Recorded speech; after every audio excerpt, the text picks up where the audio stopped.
Ako po si James Mark Alianza, DTIC operator ng 60cm dito Shared Planet 1 Luna Plaza. Nagamit po ito ng 6 na beses sa isang linggo na by total run na 284 meters. Ito po yung head, capping at wiper. Ganito naman po yung tamang pag-head clean. Tapos mag-head clean pa natin yung punasan ng capping at wiper. Ganito naman po yung tamang pag-nozzle check.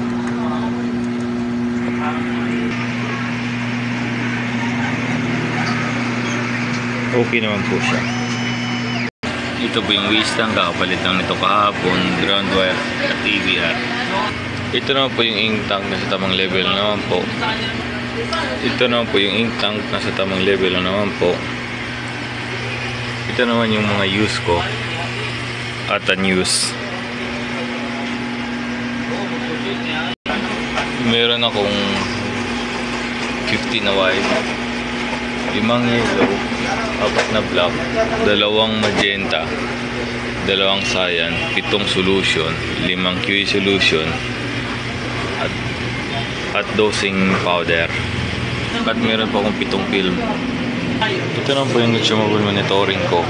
Duty film,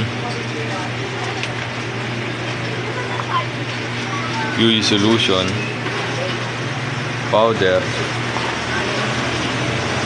white, black, yellow, magenta at cyan. Ito na po yung monthly maintenance checklist ko. Updated naman po.